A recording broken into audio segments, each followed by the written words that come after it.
In this video, we're going to talk about functional notation. Now, this is something that I'm pretty sure you've seen before, but let's look at an example. We have f of x equals x squared plus 1. So the way we say it is f of x, okay, and this does not mean f times x, but f of x is equal to x squared plus 1. Now, here f is the name of the function, x is the input, and x squared plus 1 is the output. So, for example, if we input the number 5 into the function, what do we get? Well, what we do is we replace all of the x's in this formula. There's only one x in the formula here, but we replace that x with 5.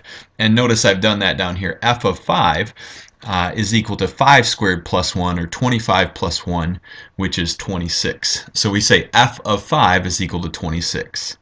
Okay, 5 is the input and 26 is the output. Let's look at another example. Here we have g of x, so g is the name of the function, is equal to negative x squared plus 7x minus 2. Now let's find g of 5. So again, what we need to do is plug in 5. Everywhere we see an x, we have minus the quantity 5 squared plus 7 times 5 minus 2. So remember, we do the 5 squared first, then we do the minus. This is not the same thing as minus x squared, it's minus x squared. So what we have is minus 25 plus 35 minus 2. Now minus 25 plus 35 is really 10, so 10 minus 2 turns out that it's equal to 8. Okay, g of 5 is equal to 8. Now I'm using minus 3 here because I want to do an example where we plug in a negative number. So what we have is negative 3 squared plus 7 times negative 3 minus 2. And that would be equal to negative 9, because negative 3 squared is positive 9, but we have this negative out in front, minus 21, and then minus 2. Now, negative 9 minus 21 would be negative 30, and then we subtract another 2, we get negative 32. Okay, now here in the next part C, I'm not plugging in a number, I'm plugging in a variable. But again, it's the same procedure. We replace all of the x's in the formula with a in this case. Okay, so g of a would be negative a squared plus 7a minus 2. All right, and the last one for this example is g of x is equal to x plus, or g of x plus h. Okay, what is g of x plus h?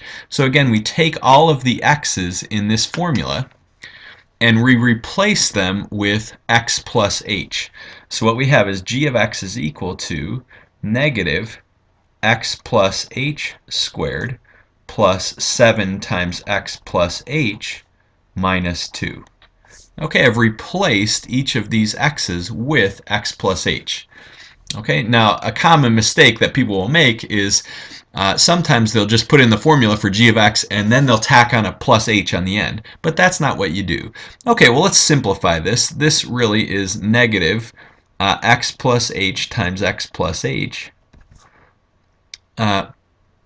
plus 7x plus 7h minus 2. Okay, distributed the 7. Now let's FOIL out what x plus h times x plus h is. That's x squared. X times x is x squared. And we have an xh if we multiply the two outside ones, and another xh if we multiply the two inside ones. So that's 2xh. And finally, we multiply the two last ones here. H times h is h squared. Okay, so our final answer is minus x squared minus 2xh minus h squared. I distributed the negative symbol, plus 7x plus 7h minus 2. Okay, so that is g of x plus h. Okay, now one last thing I want to give a little caution about is this. For a function f, is it always true that f of a plus b is equal to f of a plus f of b?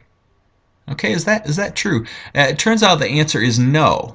Okay, and again, we're not multiplying. It's not f times a plus b. If this meant f times a plus b, then yes, this would be true. But this is definitely not always the case. In fact, most times it's not the case that f of a plus b is equal to f of a plus f of b. So as an example, let's look at f of x equals x squared.